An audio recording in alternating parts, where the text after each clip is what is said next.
Hello everyone. Today we will cover some approaches to solve the n-body problems.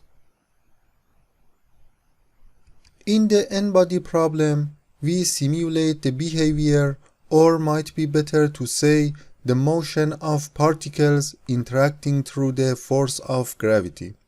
Apart from gravity, in this problem, other forces such as electrostatic forces can be taken into consideration. The n-body problem has interested astronomers, physicists, and mathematicians to understand the motions and formation of celestial bodies such as the sun, moon, planets, and stars. In 1687, Newton solved the two-body problem where two particles interacting under the force of gravity. However, for three or larger number of particles, the problem can be only solved numerically. Consider a system consisting of n particles interacting through gravitation. Gi represents the acceleration operating on particle I due to gravity that is formulated as shown here. In this formula, G is Newton's constant, xi corresponds to the position of the particle, and mi determines its mass. Based on this equation, we can find the acceleration applied by particle J on particle I. Once the accelerations of nodes are obtained over time, we can use Euler or Runge-Kutta methods discussed last week to get the positions and velocities of particles and simulate their motions. In today's lecture, we will discuss three general approaches listed here that numerically solve the n-body problem. Let's start with the naive approach. This approach directly calculates the acceleration law sum discussed on slide 3 and obtain interaction for every pair of particles. Since the interaction of each node should be calculated against n-1 other nodes, pairwise acceleration calculation in the naive approach is of order O(n²). So, although this approach is flexible, it has a high computational cost.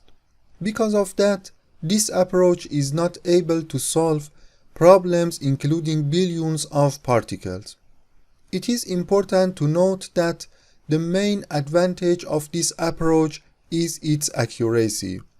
While it is possible to speed up the algorithm using parallel computing on GPUs, for the simulation of more particles, we need more efficient algorithms. In other words, if you have less than about 1000 particles, then the naive method is the most straightforward. A more efficient approach for determining the forces in a universe of particles is particle mesh. In this approach, a universe of particles is converted into a mesh or graph of density values. In other words, in this approach, particles are divided between the nearby node of the mesh, where each particle is given to the closest node in the mesh. The density value of each node is equal to the number of particles in the node. After creating the mesh, the gravitational potential field of every node in the mesh is calculated. Then, based on the mesh-defined potentials, force fields are calculated. Finally, we interpolate the force on the grid to find forces on every particular particle in the universe. In the following slides, I will explain these steps in detail. As mentioned in the previous slide, after dividing particles in a mesh, we need to calculate the potential field caused by each node in the mesh using Poisson's equation as presented here. In this formula, phi is the potential field and rho xy is the local density and equal to the number of particles given to a node located at position x, y in the mesh. It can be mathematically proved that this partial differential can be solved using fast Fourier transforms in O n log n time. Now, using the formula presented here, we can calculate the gravitational acceleration g based on the gravitational potential field obtained in the previous slide. The quantity g determines the local acceleration caused due to gravity of other nodes. In the previous slide, we computed the local acceleration due to gravity applied to all particles in a node. As explained earlier, each node involves a set of particles. We can use the interpolation technique to estimate accelerations that are applied to any particular particle in a node. The interpolation method distributes the local acceleration between particles based on their positions in nodes. The main advantage of this method is its speed. As discussed, we can obtain acceleration applied to each particle due to gravity based on three main steps. The slowest step is the fast Fourier transforms, requiring O n log n operations. The other steps in this approach can be done in O n time. Therefore, this approach is quite faster than the naive n-body algorithm. But the particle mesh approach doesn't work well for particles that are close together. In other words, the simulated grid doesn't have a quality resolution if the particles are close together. The next class of n-body algorithms are based on three data structures.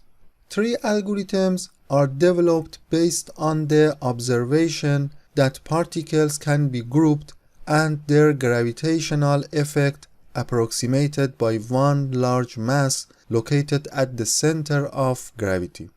For instance, this image represents a set of particles grouped together as a cluster with the total mass m.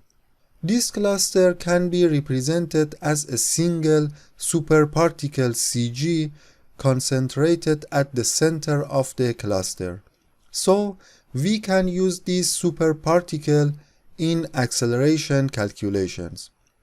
It is needless to say that each cluster of particles in a system is represented by its own CS superparticle. For instance, we can group stars in some clusters and then approximate gravitational forces for each cluster rather than each star. So, in this approach, stars in a cluster can be treated collectively as a single large particle, and we don't need to treat each star individually. This way, the simulation cost dramatically reduces. Before going through the tree-based algorithms, I want to introduce the monopole equation as shown here. Suppose there are two particles m1 and m2 in a cluster as shown here.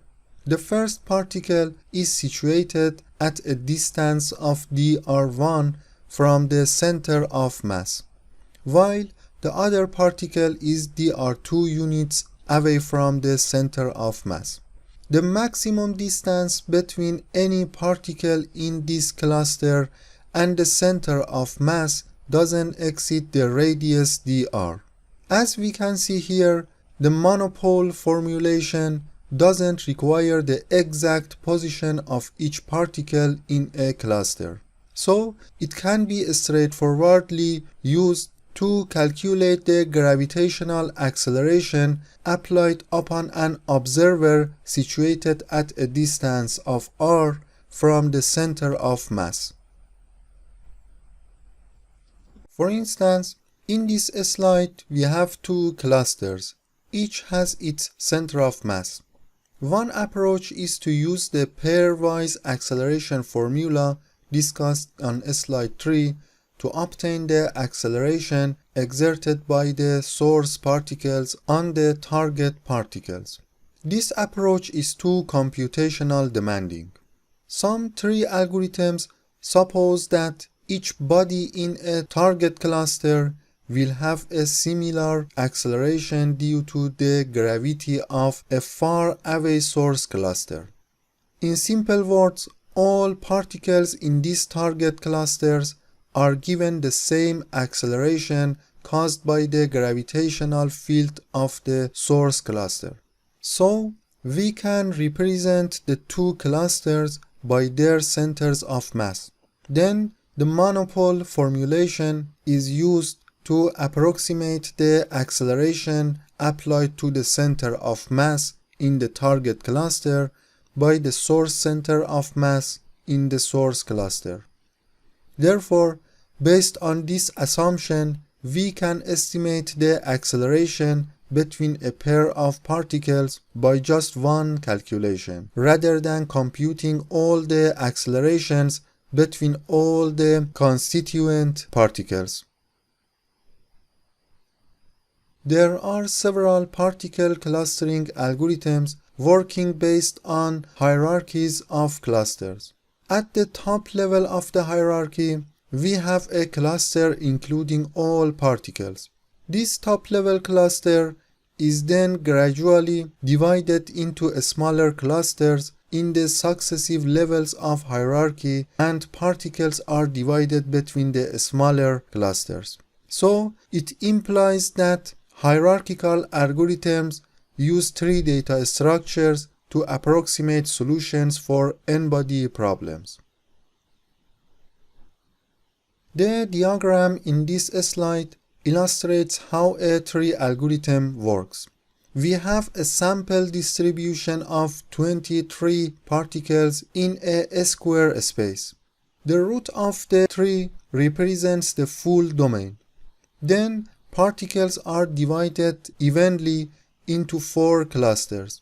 This constitutes the first level of the tree. After that, each region can be divided into further clusters. For instance, to further illustrate this process, let's focus on the lower left-hand side region, which is highlighted in purple. The cluster is divided into 4 smaller clusters. We can even continue the clustering process in the same manner, building smaller clusters of particles. In this tree, each internal node has a mass equal to the sum of the masses of its children, and a position equal to the center of mass of its children. In the following slides, we will discuss how this hierarchical structure helps us to calculate the gravitational force on given particles. Depending on the algorithm, the clustering process can be continued until the leaves of trees to be either individual particles or clusters containing a small content number of bodies. Based on some opening criterion, we can decide to compute forces exerted by one cluster on other clusters or divide the cluster into smaller ones. In this slide, I have listed 2 well-known tree algorithms in chronological order. We will cover these methods in the following slides. The first algorithm we want to discuss, named Apple. This algorithm develops binary trees of clusters based on the proximities of particles. The structure of the tree is updated using a method named grab, which uses the proximities of clusters. For instance, here we have two clusters each containing two subclusters. Since the distance from cluster A to another cluster B is less than the distance from cluster B to its parent, both A and B clusters become children of the parent cluster for A. As mentioned earlier, Apple's algorithm builds binary trees. It means that there are two subclusters in each cluster. So, we use the monopole approximation equation to compute the gravitational interactions between any two clusters which are close together. If a pair of clusters are sufficiently far apart, the algorithm adds central acceleration from cluster A to average B acceleration, and vice versa. Otherwise, if the clusters are too close, the largest cluster is split and the same process is repeated on two new pairs. This image here shows the distribution of particles in terms of a binary tree after some iteration of Apple's algorithm. As shown here, closed pairs are all linked directly together. The next algorithm we want to talk about, known as Barnes-Hut method. In this algorithm, clusters are defined by quad trees. As you might know, a quad tree is a tree data structure in which each internal node has 4 children. The algorithm divides clusters into 4 subclusters via a quad tree. This process is repeated as many times as needed until leaf clusters contain a single body. This algorithm calculates accelerations individually for each particle, and only particles from nearby clusters need to be treated individually. However, if the target particle is away from the source cluster, the central acceleration of the source cluster is added to the target particle. This way, we can reduce the number of particle pair interactions that must be computed. This slide visually presents how a Barnes-Hut tree is built. In the beginning, all particles are in a single cluster. The algorithm divides the points between 4 subclusters highlighted in blue. These two subclusters are no longer divided, but the clustering process is repeated for the 2 top cells. In this short video, we can watch how the Barnes-Hut algorithm simulates an n-body problem.